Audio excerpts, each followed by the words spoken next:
प्यारे बच्चों, स्वागत है आप सभी का आज की क्लास में। और आज हम शुरू कर रहे हैं एनसीईआरटी बुक्स के न्यूमेरिकल, जिसमें हमारा पहला चैप्टर है वैद्युत आवेश तथा वैद्युत क्षेत्र। यहाँ पर हम जो फर्स्ट चैप्टर है हमारा उसके न्यूमेरिकल देखेंगे। तो न्यूमेरिकल के लिए हम क्या काम करेंगे, सबसे पहले इम्पोर्टेंट फार्मूले लिखेंगे। तो इम्पोर्टेंट फार्मूले में सबसे पहले जो हमारे पास फार्मूले हैं वो ये लिखे हुए हैं। तो फार्मूले हैं वो चेक कर रहे हैं हम क्या है। पहला फार्मूला है हमारे पास आवेश स्मॉल q बराबर n इंटू ई, जहाँ हमारा n जो है वो एक कोई पूर्ण संख्या है, यानी कि 1 2 3 n की वैल्यू इस तरह होगी। और स्मॉल e जो है वो है हमारा इलेक्ट्रॉन पर आवेश, और ये लिया जाएगा -1.6 गुणा 10⁻⁻19 कूलाम। दूसरा हमारे पास फॉर्मूला है कूलाम का नियम। यह है दो आवेशों के बीच लगने वाला बल। फॉर्मूला कुछ इस प्रकार है, F बराबर 1/4πε0 K into Q1 Q2 upon R², जहाँ K जो है वो माध्यम का परावैद्युतांक होगा और 1/4πε0 होगा 9 गुणा 10⁻9 न्यूटन मीटर स्क्वायर पर कूलाम स्क्वायर। और इसमें जो Q1 और Q2 है कोई दो आवेश होंगे, और स्मॉल r जो है वो दोनों आवेशों के बीच की दूरी होगी। नेक्स्ट फॉर्मूला है हमारे पास वैद्युत क्षेत्र की तीव्रता। वैद्युत क्षेत्र की तीव्रता को प्रदर्शित करेंगे कैपिटल E से, और कैपिटल E बराबर होगा F/Q0, जहाँ Q0 हमारा क्या है, कोई परीक्षण आवेश है।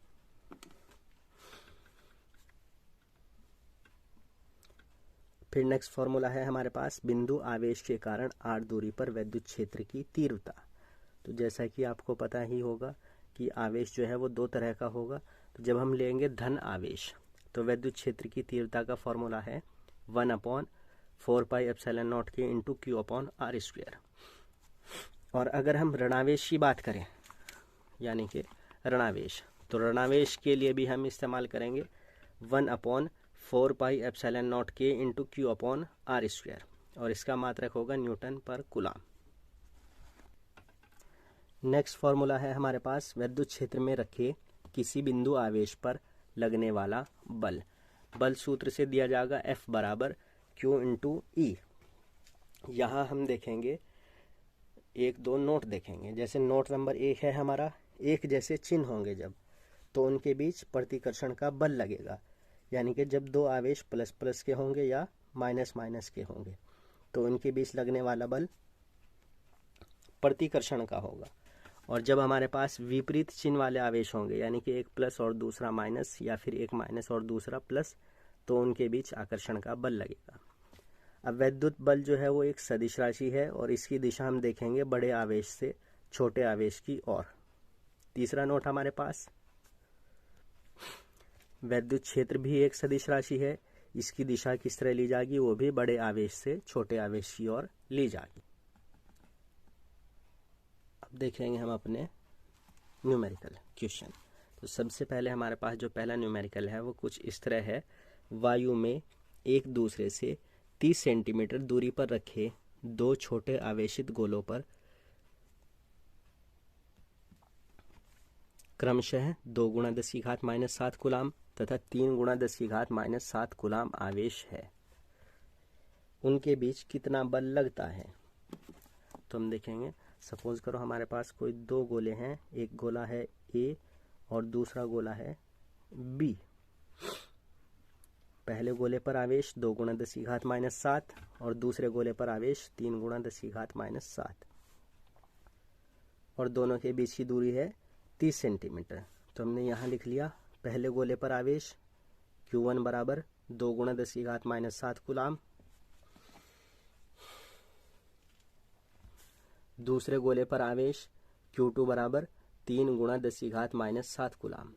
दोनों गोलों के बीच की दूरी कितनी हो गई, 30 सेंटीमीटर। अब 30 सेंटीमीटर को कन्वर्ट कर लिया हमने मीटर में, और मीटर में किस तरह करेंगे, 10⁻⁻2 से गुणा करके कन्वर्ट कर लेंगे। और ये हमें पता है कि वायु के लिए K का मान कितना होगा, 1। तो दोनों गोलों के बीच लगने वाला बल F बराबर 1/4 pi epsilon naught K Q1 Q2 upon r square. यहाँ हमने K का मान 1 रखा इस फॉर्मूले में, तो फॉर्मूला हमारा बना 1/4 pi epsilon naught K Q1 Q2 upon r square. तो वैल्यू पुट की हमने 1/4 पाई एप्सिलॉन नॉट की वैल्यू 9 गुणा 10 की घात 9, Q1 की वैल्यू ऊपर से रखेंगे 2 गुणा 10 की घात -7, Q2 की वैल्यू रखी और R की वैल्यू रखी। कैलकुलेशन करी हमने सारी की सारी और फिर आंसर मिला हमें यहाँ 6 गुणा 10 की घात -3 न्यूटन। तो दोनों गोलों के बीच लगने वाला बल कितना आया हमारा 6 गुणा 10 की घात -3 न्यूटन। नेक्स्ट न्यूमेरिकल है हमारे पास, ये देखेंगे क्लोज से। 0.4 माइक्रोकुलाम आवेश के किसी छोटे गोले पर किसी अन्य छोटे आवेशित गोले के कारण वायु में 0.2 न्यूटन बल लगता है। यदि दूसरे गोले पर 0.8 माइक्रोकुलाम आवेश हो तो ज्ञात करना हमें दोनों गोलों के बीच कितनी दूरी है और दूसरे गोले पर पहले गोले के कारण कितना बल लगेगा। तो हम इसी तरह एक चित्र बना लेंगे। जैसे हमारे पास एक गोला ये है 0.4 माइक्रोकुलाम, दूसरा गोला है 0.8 माइक्रोकुलाम और दोनों गोलों के बीच की डिस्टेंस हमने मान ली r है। तो हमने यहाँ लिखा पहले गोले पर आवेश Q1 बराबर 0.4 माइक्रोकुलाम। अब ये माइक्रोकुलाम को जब हम कुलाम में कन्वर्ट करेंगे तो मल्टीप्लिकेशन करनी पड़ेगी हमें 10⁻⁻6 से। ये हमारा हुआ Q1 बराबर 4 गुणा 10 की घात -7 कुलाम, यानी कि 4 × 10⁻⁻7 कुलाम। फिर लिखेंगे दूसरे गोले पर आवेश, तो Q2 बराबर 0.8 माइक्रोकुलाम और यहाँ हमने सॉल्व करा माइक्रो की जगह लिखा 10 की घात -6 कुलाम और ये सॉल्व करने के बाद आया 8 गुणा 10 की घात -7 कुलाम। सवाल में ही हमारे पास दिया गया पहले गोले पर लगने वाला बल F का मान है 0.2 न्यूटन और वायु के लिए देखो कहीं लिखा हुआ वायु में, सवाल में लिखा हुआ वायु में, तो वायु के लिए K का मान कितना होगा 1। तो हमने लिख लिया माना दोनों गोलों के बीच की दूरी कितनी स्मॉल r है, तब इनके बीच लगने वाला बल ये निकला हमारे पास फॉर्मूला F बराबर 1/4 pi epsilon naught K Q1 Q2 upon r square. K की वैल्यू 1 रखेंगे तो फॉर्मूला बना हमारे पास F बराबर 1/4 pi epsilon naught Q1 Q2 upon r square. यहाँ हमने वैल्यू रखी, ये रखी F की वैल्यू 0.2 बराबर ये रखी वैल्यू 1/4 पाई एप्सिलॉन नॉट की, ये वैल्यू Q1 की, ये Q2 की और अपॉन आर स्क्वायर। तो आर स्क्वायर हम दूसरी साइड ले गए पक्षांतर करके और 0.2 बटे में लेके आ गए।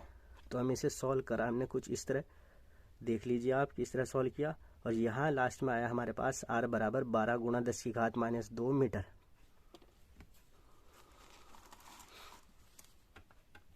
और 10 की घात -2 मीटर का मतलब 12 सेंटीमीटर हमारे पास आंसर आ गया।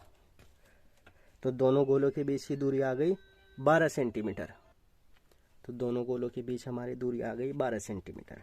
फिर बी पार्ट है दूसरे गोले पर पहले गोले के कारण कितना बल लगेगा। तो दोनों एक दूसरे पर समान बल आरोपित करेंगे। दोनों गोले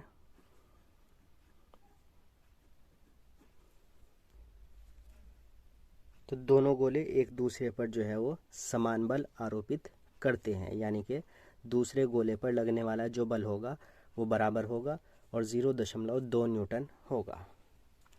ठीक है भाई, आज की वीडियो